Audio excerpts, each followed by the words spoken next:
हम इस वीडियो के थ्रू स्टोन को पूरा कवर करेंगे। इसके अंदर पीवाईक्यू भी होंगे और इम्पोर्टेंट टॉपिक्स भी होंगे। तो शुरू करते हैं। कोई भी स्टोन के बारे में आपसे पूछा जाएगा कि मान लो मार्बल किस टाइप का स्टोन है, ठीक है, या फिर स्लेट किस टाइप का स्टोन है। तो जैसे ही आएगा तो आपको पहले एक टेबल बनानी है, हमेशा टेबल बनानी है ताकि आपको याद रहे। तो टेबल क्या है? Granite, Basalt, limestone, JKLMNOPQRS। तो एम और एस, SM नहीं लिखना है, MS लिखना है। मड स्टोन और यहाँ पे आएगा सैंड स्टोन। इसी सीक्वेंस में आपको लिखनी है। क्यों लिखनी है अभी पता चलेगा। सैंड स्टोन से बन जाएगा क्वार्टसाइट, क्वार्टसाइट, ठीक है। अच्छा, ग्रेनाइट का बनेगा नीस, बसाल्ट का बनेगा लेटराइट, लाइमस्टोन का बनेगा मार्बल और बचा मड स्टोन का बनेगा स्लेट, ठीक है। अभी इस टेबल पे वापस आते हैं। पहले हम क्लासीफाई कर लेते हैं जो हमारे पास स्टोन्स होते हैं किस तरह से क्लासीफाई हो सकते हैं। तो पहला क्लासीफाई होते हैं वो केमिकली, दूसरा है फिजिकली और तीसरा ओरिजिन के, अकॉर्डिंग टू देयर ओरिजिन। तो केमिकली ये 3 तरह से डिवाइड हो सकते हैं। पहला है आर्जिलिसियस, दूसरा है सिलीसियस और तीसरा है कैलकेरियस। आर्जिलिसियस मतलब स्टोन के अंदर आपके पास क्ले के कंपोनेंट्स हैं या फिर एल्यूमिना के कंपोनेंट हैं, Al2O3। सिलीसियस मतलब उसके अंदर सिलिका है, SiO2 या सैंड है। और कैलकेरियस मतलब इसके अंदर कैल्शियम कार्बोनेट है या फिर लाइमस्टोन है। तो ये हो गया केमिकली, ठीक है। इनके क्या एग्जांपल हैं अभी टेबल में देख लेंगे। अच्छा, फिजिकली ये भी 3 तरह से डिवाइडेड है। पहला स्ट्रेटिफाइड, दूसरा अनस्ट्रेटिफाइड और तीसरा फोलिएटेड। स्ट्रेटिफाइड मतलब कि जो स्टोन होगा लेयर्स में इस तरह से डिवाइडेड होगा, लेयर्स में बना होगा, और लेयर्स में बना है तो इसलिए लेयर्स के अलोंग स्प्लिट भी हो सकता है। ये हुआ स्ट्रेटिफाइड। अनस्ट्रेटिफाइड मतलब किसी लेयर्स वेयर्स के थ्रू नहीं बना हुआ है, ठीक है, बिल्कुल कॉम्पैक्ट फॉर्म में बना हुआ है और स्प्लिट नहीं हो सकता, मतलब ये कॉम्पैक्ट है। और फोलिएटेड मतलब कि लेयर्स में तो बना नहीं हुआ, स्प्लिट हो सकता है लेकिन किसी पर्टिकुलर डायरेक्शन में, ऐसे हो गया या फिर ऐसे हो गया, ऐसे पैरेलल नहीं होंगे जो स्प्लिट होने वाली, वो इसके प्लेन होंगे तो, ठीक है। और लास्ट हो गया हमारे पास ओरिजिन के अकॉर्डिंग ये 3 टाइप का हो सकता है। पहला इग्नियस, दूसरा सेडिमेंट्री और तीसरा मेटामॉर्फिक। इग्नियस जो कि मैग्मा से बनता है, मैग्मा के जो लावा होता है उसके ड्राई होने से बनता है, ठीक है, ये होगा इग्नियस।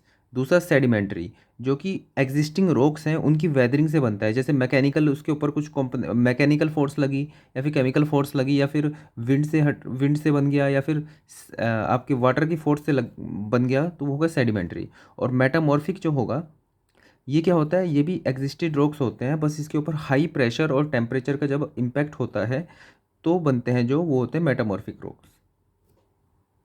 तो वो आते हैं टेबल पे वापस। केमिकली की देखी थी हमने, तो इसको ऐसे याद रखेंगे।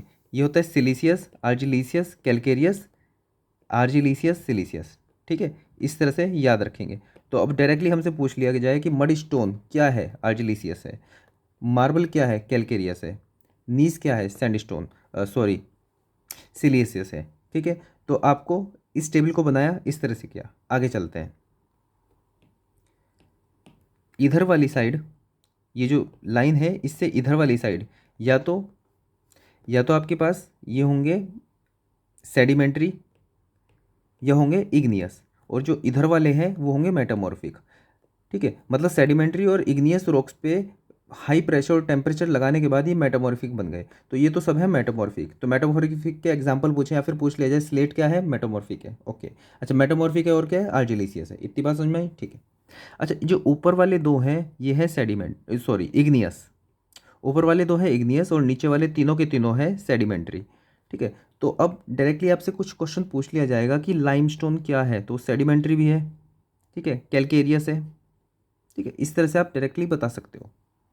तो इस टेबल से आपके जो कॉमन क्वेश्चन होते हैं कि ये जो हमारे पास पर्टिकुलर स्टोन है वो क्या है, वो हम बता देंगे।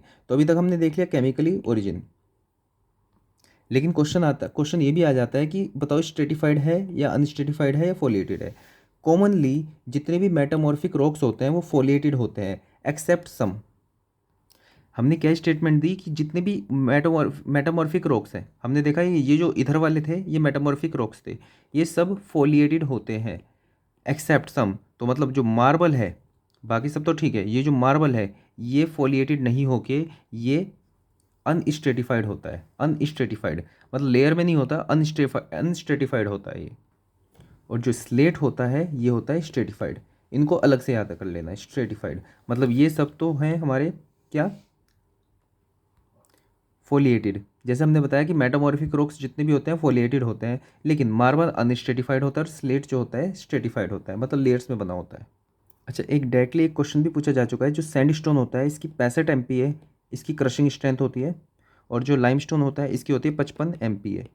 ठीक है, MPa और किलोग्राम पर सेंटीमीटर स्क्वायर में क्या डिफरेंस होता है कि जैसे 55 MPa है, ठीक है, तो उसको लिख सकते हैं 550 किलोग्राम पर सेंटीमीटर स्क्वायर। अच्छा, एक गुड स्टोन की जो क्रशिंग स्ट्रेंथ कितनी होनी चाहिए, ग्रेटर देन 100 MPa या फिर ग्रेटर देन 1000 किलोग्राम पर सेंटीमीटर स्क्वायर। और एक गुड स्टोन को जो उसकी वाटर एब्जॉर्प्शन होती है वो लेस देन 5% होनी चाहिए। ठीक है, इतना तो हमारा हो, अगर इतना हुआ तो मतलब वो गुड स्टोन होगा, लेकिन हम उसको रिजेक्ट कब कर देंगे, जब 10% से ज़्यादा वो वाटर को एब्जॉर्ब करने लगेगा, तो हम इसे रिजेक्ट कर देंगे। हमने भी पढ़ा था जो इग्नियस रॉक्स होते हैं वो मैग्मा के कूल होने से बनते हैं। तो अगर जो मैग्मा कूल हो रही है अर्थ की सरफेस के ऊपर, on the surface of the earth, ठीक है, और दूसरी हो रही है कि beneath the surface of the earth, तो beneath the surface of the earth है तो उसको बोलेंगे प्लूटोनिक। ठीक है, on the surface of the earth है तो उसको बोलेंगे वोल्केनिक। ठीक है, तो इग्नियस में हमने दो पढ़े थे, एक पढ़ा था हमने ग्रेनाइट और दूसरा पढ़ा था बेसाल्ट। तो ग्रेनाइट जो होता है ये हमारे पास होता है प्लूटोनिक, और जो बेसाल्ट होता है ये होता है हमारे पास वोल्केनिक। जो बाहर निकल के सरफेस पे आके मतलब आपके कूल डाउन होते हैं, उनका जो सरफेस एरिया भी बढ़ जाता है और उनके अंदर वॉइड्स भी ज़्यादा हो जाते हैं, वो लाइट हो जाते हैं। और ये जो प्लूटोनिक वाले होते हैं ये प्रेशर के अंदर ही रहते हैं, तो ये कॉम्पैक्ट होते हैं।